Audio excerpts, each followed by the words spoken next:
Hello, everybody. Welcome to Film Family, and today we're going to be reviewing Chapter 6 of The Mandalorian, The Prisoner. And in this episode, the Mandalorian's ship is a little busted. Is to go fix it, and ends up having to do some stuff with some old friends and colleagues. And overall, this was a really good episode, and one of my favorites. I think episode 5 was probably one of my least favorite episodes, and I think this episode was definitely...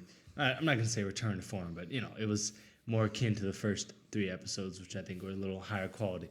It still has that, I think, something that a lot of people don't like, which is that it doesn't feel like the show has any central idea or point.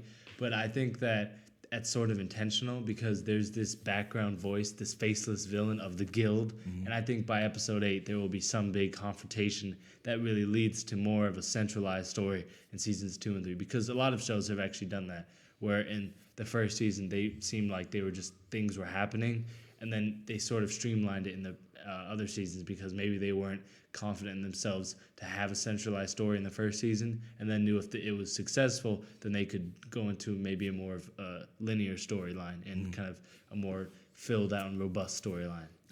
That sounds like a smart plan to me, though. I mean, just to ensure the longevity of the show, like it's going to continue to put out seasons. I agree, because when I actually first started watching this episode, though, I actually had to ask myself, where's Baby Yoda? Like I forgot. Did he get kidnapped? What happened?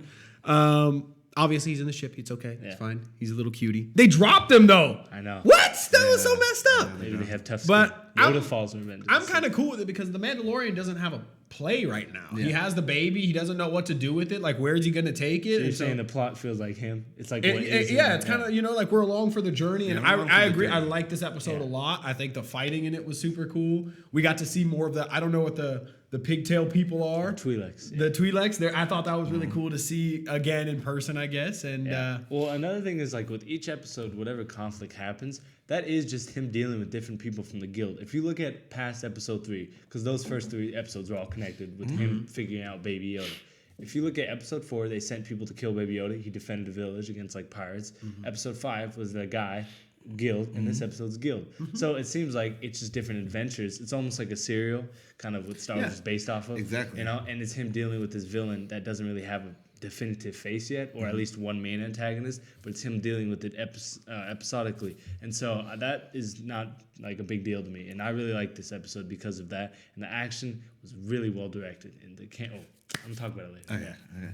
Yeah, I really enjoyed this episode as well, and I don't mind that it's going. It's not, to me, it's not going slow because I'm getting to learn more about the characters and what Mando can do and can't do, and But you wouldn't say it's moving towards a certain. No, but direction. I need to move fast because if some things move fast and then they linger, like at the end, it's like, oh shoot, we did everything. And then. Season 3 and 4 is horrible because then they're walking around and doing. I'd rather them do it's it like now. Every Marvel Netflix show, they derail themselves in the first season. Exactly, it's like they put their best foot forward. Yeah, you're like, do too much. Stuff. So the best shows know how to maintain longevity. Yeah, exactly, and it's all about the character. So I don't mind that if we're learning little by little and the whole guild thing and who's who and everything like that. Yeah, this episode's also like cameo heaven. It's full. It has like 7 different cameos and bajillion people. But, before we get to that, I really like the crew in this episode.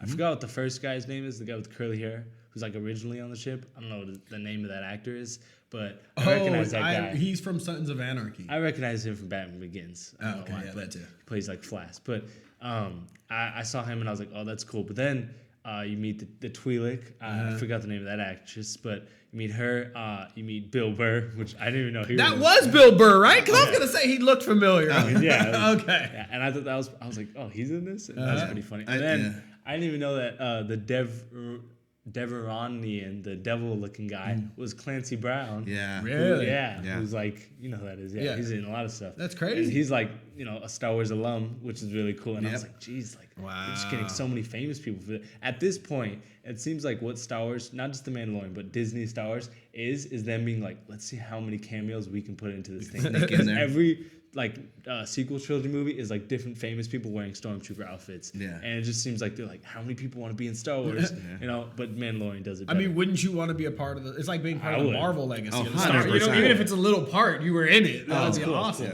Yeah, no, I think it's just funny from them. Definitely. Matt Lanter's also in this episode, who played Anakin in the Clone Wars. He was that rebel, which was really cool. It's Resistance, the Rebels. Oh no, he's a No, rebel. it's the Yeah, he's a New rebel. Republic now. Yeah, but like he looked like a rebel. Anyway. Yeah, but I want to talk about it because I like how they're establishing the time frame, even when they're talking about the difference between the intergalactic empire and how it transitioned from that into the New Republic, and that the guy's ship, Mandalorian ship, can't be tracked by either because it predates both. I think. Yeah, I don't. Okay, what you said sort of confused me, but whatever. I just like how they show the No, time I agree. frame. You know I what I mean? agree, They're building out on it. After I'm Return of the learning Jedi, more. they definitely show how it shapes up for the sequels to come, which is cool that they do that. I do also, again, I like the plot of this episode. I feel like every episode of this show pretty much has felt like it was inspired by some episode from Clone Wars, which inherently is inspired by other movies, and shows. But this episode feels like this is an episode in Clone Wars they invade a base to find R2-D2, which is pretty similar to this. But there's also one where they're on this train. It's similar to this. Anyway, this is definitely an action-heavy episode, though. Not big on the story, but because of that, we get probably the best action in the whole show. The cuts aren't too much. Like, you always see what's going on. The choreography was fantastic. The CGI was really good, and the use of color was fantastic. Strobe lights are the new thing that is, like, pioneering in action sequences. Like, as Hollywood and TV looks to expand, like, when they run out of things to do, and they're like, how do we make action sequences stay fresh and relevant? Look no further than strobe lights because they will provide you for. We're talking about the scene where the Mando was walking up to him from behind. The facility and everything. Like those just provide a lot on the kind of a visual level to horror and action and all these types of frenetic and active things that happen. And I thought the action was fantastic. The droids were cool. Very. I didn't even know that the Devil Race was so like insanely strong. Yeah. I was like, oh, okay. And fireproof. I thought that was Yeah, super that was cool cool. to That see. was cool. Yeah, Yeah, that was very super awesome. Because I've never seen one of those people since like in the cantina in A New Hope. Yeah. So I knew nothing about them. And I was like, oh, hey, it's like one of those people. Yeah. I didn't even know their names. Yeah, that's cool. I was like, okay, so he's like a superhero. He's literally like insanely strong, which was crazy. One problem I have though is that when they first get on the ship, Bill Burr's guns don't work on the robot. Yeah, And then they do maybe, afterwards. Maybe, you know what I mean? however, he found the right spot to shoot because they were shooting like chest area, and maybe he found like the right holes to Hopefully, shoot. because when he killed those 3 robots, he killed them quick. You know what I mean? Yeah, One yeah, shot, yeah. and I like his little shoulder gun. Yeah, that was, that was maybe super he was cool. aiming in the right places. Yeah. Because you know how like Batman from different things, Batman will always put like the most armor at the bat symbol, so people will shoot at there because they don't think that's or they think that's where you're supposed to shoot, and then he pads all the places like. But see, I'm thinking it's that more type of along the thing. lines So they of find the Superman weak punching points. through a concrete wall and Superman punching a dude in the face and that guy not dying. Yeah, You know, okay. I think it's more along kind of like like plot- Yeah, just there might be a the little plot hole there. Like, just does the laser gun go through the robots? Does Or it in kill one the scene, robots? he I'd can't like punch to through know. a concrete, and then the other scene he punched through a planet. Exactly, And it's like, you so know, how it's did you do? Yeah, Very confused. definitely true. But action was really good. Yeah, I love when this Mandalorian episode. got to work, I was like, Oh yeah, he did finally. He's- yeah. And the doing his thing. music, I really liked it in this. definitely one. more techno. And it was also, I think, more present for me. I was Yeah. really noticing it more in this one. I liked it. And the theme actually was a little different in this episode. Yeah. It had like it was almost like hip hop influence to it. Had a At beat to it, you know what I mean? that was Yeah, kinda it was cool. dope. Yeah, that was it sounded a little Black Panther because it's the same composer, which I thought was cool. But yeah, no, it was really good. Yeah. So I'm just trying to think of it because I like the show. You know what I mean? Like I kind of want to talk I'm more about I'm it. Like, still on board. I still love everything about it. So. Yeah. 2 episodes left. Yeah, I wonder if they haven't taken his helmet off yet. You know what's No, interesting? they're not doing that yet. First of all, that Gunga joke was very funny. Oh yeah. Oh yeah. It's like, yeah, that was funny. But one thing I thought was interesting was Baby Yoda trying to use the Force. Oh yeah. Because it seems like what they're doing is like the child with the hidden power. This is a reference you guys might not get, but in Dragon Ball Z, it's what Gohan does. But like they'll have a kid who's stronger than the adults, but they don't know it yet, but they don't know how to use it. And that's what Baby Yoda seems to be like. He uses the Force in times of distress, like it's like a second instinct, but he doesn't know how to control it or use it because when the person was about to shoot him, he like put his hand out, and then he was gonna probably do something. But then the Mandalorian What if saves him. do you think he's not powerless now? Like, do you know how that? Hey, I think they he's had still them- powerless. He stopped the mud horn, yo. No. But then also he got captured and they put him on that thing. Do you think they could have? I don't know. Like think the he's Star still Wars as lore, could they powerless have as he was at extracted the beginning. his Force power? I don't think. Oh, it's like I see that. what you're saying. You know what I mean? Because Yeah. they had him for a whole episode where he was on and it on that thing. because remember the bounty, and then Wait, has he done anything with the Force he's since not then? done anything with the Force since then. Shoot, and that's how I looked at it, because then he puts out his hand and nothing happens. But what I Maybe like it about was that just scene is, too no, he quick. put his hand That's a out good because it point. could have been defensively. I would like to think Baby Yoda's not going to be I the would- bad guy yeah, shooting out yeah, electricity. yeah.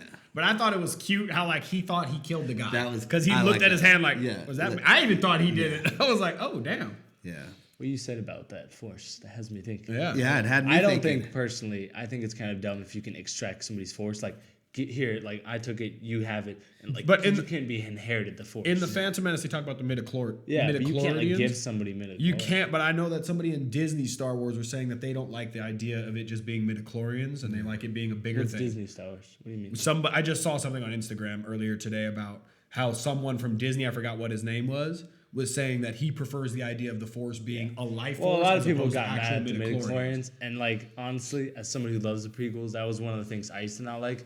But there's a lot that you can look into where it says that that's just how people understand it tangibly, like on their level. and how you would the Force measure is it. bigger than because everything gets measured and quantified. That's how humans work. But if you So- can measure it, you could potentially extract it.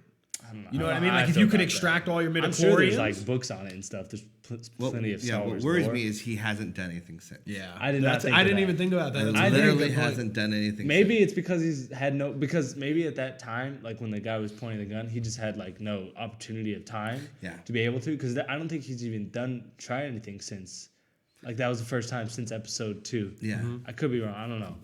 Maybe I'm forgetting something. But yeah, maybe he's always like too. He has like kind of like that power of like makes his own luck. Like like he always seems to survive and not fall in the right places. Yeah. I don't know, but I'm excited to see what they do with him now because I did not think of that before. But yeah, I thought his place in the episode was really just sort of like kind of the bounty hunter's infatuation with him. Like, oh, who is this guy? And they sort of like are just one thing I didn't like was how evil they were trying to make him look. Like the devil Baby guy and the Yoda? Twi'lek girl. No, those two. Okay. They were just like, we're so evil. Like we're always like hissing and like, oh, we're evil. And I was like, all right, guys. Like, But I get that's it, almost you're like evil. classic Star Wars. They always want to make the bounty hunters like that No, but it hard felt very outlaw mustache people. twirling. Like Cad Bane is evil, but Yeah. he doesn't need to be evil because he just is evil. Same with Boba Fett. Same with all the best bounty hunters. But these guys were just like, yeah, we're evil. And I was like, okay, I get it. But one thing I was confused about is how none of them died. Because I get he spared Bill Burr and the Twi'lek girl, but the Devernani, I don't know how to say it. I thought it was a Deveroni. Devilorian. There's no L in it, but he I get he caught the thing and then he pressed the other one. So how did that not chop him in half? Yeah, that's a very good point. Because I actually wanted to see him cut in half. Because all it would have done was just like if his skin was hard enough to stop it, and it would just stop, and he would have been conscious and not. But he hurt. would have been encased in it, too, right? And that's what happened. No, what would have happened is he would have just been like, "Oh, I'm still awake, and I'm gonna keep fighting you." But Maybe. instead, he got defeated somehow. But I don't know. They're probably keeping him alive for other seasons. I hope they come back because I really liked him. Yeah. He was definitely my favorite character. But like the other two were good too. Yeah, I didn't like what's the race name again? Twi'lek. The Twi'leks. In the beginning, I was like, I didn't know if I really liked the girl because I thought she was overdoing it. But also, I felt like maybe that's how the race speaks, or the species. Like that's a part of it. I mean, I don't know. I don't know what Disney's deciding to go with it. If it's just her, if it's the entire race. The way, like a race speaks. I have no idea. I'm just saying. I'm not so opposed to her as like the last two it's like cultural cameos. appropriation for Exactly. Twi'leks. Who knows? Are we Just doing a that in thing, 2019? Yeah. It's a galaxy of cultures. I don't know. Overall, I thought this was a really good episode. Oh, Dave, I got to talk about Dave Filoni's cameo. I don't know how I didn't talk about it. Oh, yeah, I was going to say. Dave Filoni is like the god of Star Wars currently. He's probably like my favorite person in Star Wars besides like George Lucas, maybe John Williams. But I really do love the guy just as a person in Star Wars, as a figure, and seeing him in this maybe smiles. But he chose like I forgot what his name was. It had wolf in it though, because he's like obsessed with wolves. And he's talked about that a lot of times. That was really cool to see him in the episode. I had a big smile when I saw that. Yeah. And I recognized Deborah Chow. I didn't know the other guy was Rick. I don't know how to say his last name. I'm not gonna mess up his last name, but it was the guy who directed this episode and episode, was it 2 or 3? I think 2.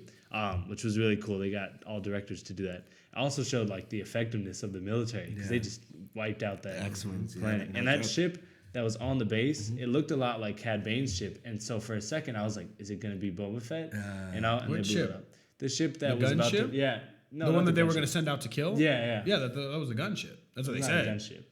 One of That's not what the gunship X-wing is. pilots said they're launching a gunship. I think it was Deborah Well, maybe Chow. because it had guns on it, but it was not a gunship. Oh, okay. Well, I wouldn't define that as a gunship at least. Maybe those military people define it as a gunship. But yeah, I thought that was something. And then they kind of subverted the expectations. So maybe they're just hyping it up for a cliffhanger at episode 8 or a confrontation at episode 8 or whatever it is. But yeah, I just really liked this episode overall. And it was definitely reminiscent of Clone Wars episodes. It seems like with Dave Filoni on board, they have ideas that they've used, but they never feel like they're copying it, except for like the Seven Samurai episode. But they never feel like they're copying it too much, which is cool. Cool. Yeah, so I'm going to give this episode a 9.5. This is definitely this might be my favorite episode, honestly. I would 9.5, 10, wherever for me. I really like. I would agree that it's probably one of my favorite episodes too. I just may like one or two better because of the Mandalorian. I think I like one more. Yeah. 9.5 easily for me. I think the last one I gave a 9.3 or whatever, but this was way better in that way. So yeah, I'm gonna stay consistent with my 9.5s. Yeah, if you saw this episode, let us know what you thought of it. What was your favorite cameo? And the development of Baby Yoda maybe not having the Force Yeah, anymore. That could be very interesting. If you have a theory on that, Taj Yeah. blew all our minds. I'm not taking credit for it because some reviewer said it. Or Oh, something never like mind. You that. should have Yeah, it's taken not me. credit for it. We would have believed you. Too modest, man. It's not Yeah. me. Well, let us know what you thought of this episode. If you have any theories on what's going to happen in the next 2 episodes. And like and subscribe, and we will see you next time.